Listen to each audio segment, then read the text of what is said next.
اہل ضمیر بیٹھے ہوئے ہیں، جب انہیں پتہ چلتا ہے نیتن یاہو کا بیٹا ہے تو وہ اسے بھی یوں ہی تصور کرتے ہیں کہ اس کا بیٹا ہے۔ اب اس میں ہوا کیا ہے؟ ہوا یہ ہے کہ یائر نے اپنا نیا نام جو میں نے آپ کو بتایا یوناتان ہون، یہ سوشل میڈیا پہلے بدلا۔ اس نے اپنا نام اس لیے بدلا کہ اسرائیلی اخبار کہتا ہے کہ یہ اس کا جو باپ کا نام ہے اس کے لیے ٹاکسک بن چکا ہے، for Asian seeking business ties in the US۔ America میں کاروبار کے فروغ کے لیے جب وہ کام کرتا ہے تو اسے پریشانی ہوتی ہے جب اس کے نام کے ساتھ نیتن یاہو آتا ہے۔ مڈل ایسٹ آئی.نیٹ نے یہ خبر چھاپی یوناتhan ہون کے حوالے سے کہ نام بدل چکا ہے۔ بدھ کو ہارٹس نے یہ خبر چھاپی جو پس پش رہ گئی کیونکہ اسرائیلی لابی بڑی تگڑی ہے تو خبر منظر عام پر نہیں آ سکی۔ 2024 تک ٹیکس پر اس کا نام، ٹیکس کے جو ڈاکومنٹس ہوتے ہیں نیتن یاہو کے نام سے تھا جو اب بدلا جا چکا ہے۔ سوشل میڈیا پر بھی اپنا ہینڈل تبدیل کر چکا ہے۔ ماں کا جو باپ ہے، اس کی ماں جو سارا ہے، اس کا جو باپ ہے اس کا سر نیم اس نے اپنے نام کے ساتھ لگایا یوناتhan ہون۔ یہ اس کے ماں کے باپ کا نام ہے جو ساتھ لگایا۔ باپ اصلی جو ہے یا دادا اس کا نام لگانا پسند نہیں کیا، اور اس کے علاوہ یہ 2018 تک اپنے باپ سے اتنا لوائل تھا کہ اس کے لیے فنڈ ریزنگ بھی کرتا رہا، لیکن اب حالات ایسے پیدا ہوئے کہ اس کا نام ساتھ جاری نہ رکھ سکا۔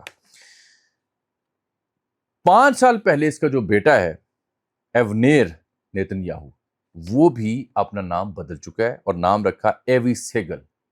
اس کا دوسرا جو بیٹا ہے وہ آکسفورڈ میں اس نے اپارٹمنٹ ایک لینا تھا لندن میں، تو تب اس نے اپنا نام بدلا تھا کیونکہ ادروائز اسے اپارٹمنٹ نہیں وہاں مل رہا تھا نیتن یاہو کے نام کے اوپر۔ اب نیتن یاہو جو ہے یہ 1980 میں امریکہ میں جب تھا تو اس نے بھی اپنا نام بدلا۔ اس کا اصل نام تھا بین نتائی، تو اس نے نام بدلا۔ اس کا باپ بھی نام بدل چکا۔ باپ کے نام بدلنے کی کہانی کچھ اور طرح کی ہے، لیکن اس کے باپ کا نام تھا بینزن میلکاوسکی، تو اس نے نام رکھا بینزون نیتن یاہو۔ وہاں سے پھر نیتن یاہو فیملی مشہور ہوئی اور اس کا نام منظر عام پر آیا۔ اسرائیلی وزیراعظم کا جو بیگم ہے سارا نیتن یاہو، 1991 میں اس نے شادی کی۔ 3 اس کے بچے ہیں، 2 بیٹے 1 بیٹی۔ تو یائر نیتن یاہو 1991 میں پیدا ہوا، اس نے نام بدل لیا ہے۔ جو دوسرا ہے ایونیر نیتن یاہو، وہ 1994 میں پیدا ہوا، وہ 5 سال پہلے نام بدل چکا۔ چھوٹا بیٹا سب سے پہلے نام بدلنے میں مجبور ہوا۔ ایک بیٹی ہے جس کا نام ہے نوا روتھ، وہ 1978 میں اس نے ایک پہلی شادی کی تھی، اس سے ایک بیٹی ہے، شادی شدہ ہے۔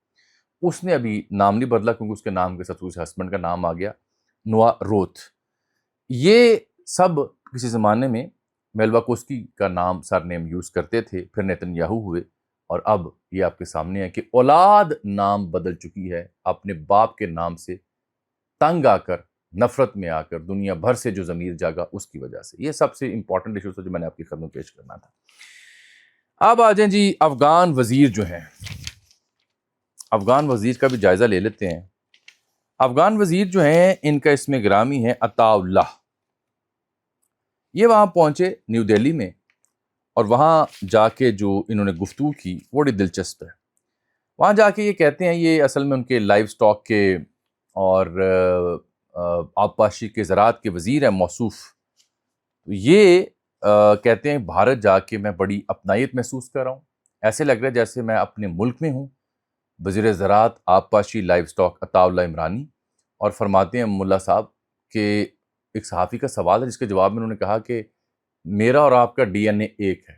تو جو میں نے انٹروڈکشن میں سوال اٹھایا کہ افغان یہ طے کر لیں کہ باپ یہ تھے یا بھارتی تھے، ہندو تھے باپ ان کے یا افغان تھے، یا ادر وے اراؤنڈ ہے، کیونکہ ہم نے تو یہی سیکھا ہے کہ افغانستان ہو، سینٹرل ایشیا ہو، یہاں سے مسلمان قافلے آئے، بر صغیر پاک و ہند میں اسلام کی ترویج کی، یہاں پہ حکومت کی، اور بڑی جاندار قسم کی انہوں نے یہاں پہ زندگی گزاری، تاریخ اس کی یعنی شاہد ہے۔ تو اب افغان موجودہ جو رجیم ہے طالبان کی، ان کو کیا سوجا ہے کہ وہ اپنا ڈی این ان کے ساتھ ملا رہے ہیں؟ طے کر رہے ہیں نا کہ آپ باپ ہیں یا ماں ہیں۔ دوسری بات یہ کہ جو آپ نے جہاد کا علم بلند کیا تھا لا الہ کے نام پہ، وہ کفار کے خلاف تھا، مشرکین مکہ کے خلاف تھا، اللہ اللہ کے رسول کو نام ماننے والوں کے خلاف تھا، یا مسلمانوں کے خلاف تھا؟ کیونکہ آپ کی جتنی انرجیز ہیں بھارت کے تعاون سے، وہ کلمہ پڑھنے والوں کے خلاف ہیں۔ اسی لیے بی ایل اے کلدم اور ٹی ٹی پی کلدم، ان دونوں کی مشترکہ ٹریننگ ہو رہی ہے کابل میں، اجیت دوول اور را کے نیکسس سے فنڈنگ ہو رہی ہے اور باقاعدہ وہاں پہ کام جاری ہے. تو وہ تمام لوگ جو افغان طالبان یعنی کابل میں بیٹھی حکومت کے حامی ہیں، میرا ویلاگ بھی دیکھتے ہیں، گالیاں بھی دیتے ہیں، قرآنی آیات کا حوالہ دیتے ہیں، ان سب سے گزارش ہے کہ آپ کا وزیر بیٹھ کے وہاں پہ کہہ رہا ہے کہ میں آپ سے ہوں، آپ مجھ سے ہیں، ہمارا ڈی این اے ایک ہے، مجھے لگتا ہے ہم اپنے گھر میں ہوں. تو یہ طے کر لیں کہ کفار آپ کے دشمن ہیں یا مسلمان. لعنت ان کے ہمدردوں کے اوپر جو چند ڈالرز کے عوض، چند پیسوں کے عوض جہاد کے نام پہ، لا الہ کے نام پہ مذہب کا جو تشخص ہے اس کو مسخ کر رہے ہیں. لعنت ایسے لوگوں کے اوپر. یہ عطا اللہ صاحب کو بھارتی ڈی این اے بہت بہت مبارک ہو. پتہ نہیں نریندر مودی کے والدین کا ڈی این اے ان میں ہے یا ان کا ڈی این اے ان میں ہے. معلوم نہیں کہ کس صدی میں ان کا ڈی این اے وہاں گیا اور ان کا وہاں گیا. حالانکہ ان دونوں کی شکلیں نہیں ملتی آپس میں. ڈی این اے کا اثر تو ہوتا ہے، کچھ نہ کچھ آپ کی ساخت شکل ملتی جلتی ہے. تو ہماری تو ظاہری بات ہے بحیثیت مسلمان کلمہ گو ایک اپنا تشخص ہے. ہمارا تو خیال یہ تھا کہ مذہب سب سے بڑا تشخص ہے، لیکن یہ افغان وزیر جو ہیں آپاشی کے یہ ڈی این اے کو اپنا تشخص سمجھ رہے ہیں. بہت اچھی بات ہے. اس کا مطلب بہت سائنس پڑھ لی ہے. اصولی طور پر سائنس کی بات اپنی جگہ درست ہو سکتی ہے. بارکیف اب آ جاتا ہوں آپ کے ساتھ دوسرے مدعے کے اوپر. پیٹرول کی قیمت میں اضافہ کیا ہے آپ کی حکومت نے، جس کے بالکل مذمت کی جانی چاہیے. تھوڑی سی جھڑپیں ہوئی ایران امریکہ کے دوران کے بیچ میں اور آپ نے تیل بڑھا دیا. اب اس کی قیمت بڑھا دی. اب قیمت جو ہے وہ کر دی 13 روپے ڈیزل میں اور 13 روپے پیٹرول میں اضافہ. پیٹرول ہو گیا 310 کا، ڈیزل ہو گیا 323 کا. لیکن خبر یہ نہیں. خبر یہ ہے کہ لیوی جو ہے اصول کے مطابق جو ٹیکس لگتا ہے فی لیٹر تیل کے اوپر، پیٹرول ہو یا ڈیزل، وہ اصولی طور پر ہونا چاہیے تھا 18%. لیکن 18% کے اعتبار سے بنتا ہے موجودہ شرح کے اعتبار سے 41 روپے فی لیٹر. آپ وصول کریں کم از کم 80 روپے 81 روپے فی لیٹر، یعنی 40 روپے اضافی وصول کر رہے ہیں. قیمت ہونی چاہیے 18% ٹیکس جو لیوی لگے اس کے حساب سے قیمت ہونی چاہیے پیٹرول کی 270 روپے فی لیٹر اور ڈیزل کی 293 روپے. لیکن ایسا نہیں ہے. پیٹرول آپ کو مل رہا ہے 310 کا، ڈیزل مل رہا ہے 323 کا. وجہ کاروبار چل نہیں رہا، معیشت کا بھٹا بند ہے، ٹیکس آپ اکٹھا نہیں کر پا رہے، تو آپ پیٹرول کی مد میں ٹیکس اکٹھا کر رہے ہیں. یہ ظلم ہے. یہ اس حکومت کی نالائکی ہے، سراسر نالائکی ہے. بارکیف اب آ جاتے ہیں ایک اور مدعے کے اوپر. یو اے کا میں اکثر ذکر کرتا ہوں، جہاں افغانستان کا ذکر کیا اس کی خبر بھی لے لیں. یو اے کے لیے امریکی محبت جاگ رہی ہے بڑی شاندار طریقے سے. وجہ یو اے کے لیے جو ایکسپورٹ کرتا ہے امریکہ ساز و سامان، اس کے لیے خصوصی محبت کا پروانہ جاری کیا ان کے کامرس ڈپارٹمنٹ نے، امریکی کامرس ڈپارٹمنٹ نے.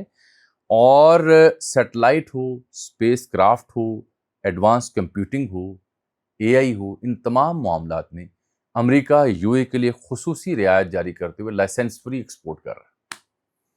پھر بھی آپ پوچھتے ہیں کہ یو اے سے اتنی محبت کیوں ہے امریکہ کو، اسرائیل کو، بھارت کو، اور ایران کیوں سے ٹھوک رہا تھا؟ پھر بھی آپ پوچھتے ہیں. تو یو اے کے لیے خصوصی محبت کا پروانہ جاری کیا امریکہ نے. ایک مدعا میں آپ سے اور ڈسکس کروں گا اور پھر آپ سے اجازت لیں گے. وہ مدعا جڑا ہوا ہے ایران اور امریکہ کی جنگ سے. آپ یہ نوٹ کریں کہ یہ اتنا اہم موضوع ہو چکا ہے کہ پچھلے 24 سے 48 گھنٹوں میں الجزیرہ کی ویب سائٹ پہ اگر آپ جائیں تو 11 رپورٹرز نے خبر فائل کی ہوئی الجزیرہ کے اوپر، جہاں پہ ٹرمپ کہہ رہا ہے، اس نے خود بھی ٹویٹ کیا ہوا ہے کہ امریکہ ایگری کرتا ہے گفتگو کرنے کے لیے ایران کے ساتھ، لیکن سیز فائر ختم ہو چکی ہے، یہ دباؤ بڑھانے کے لیے.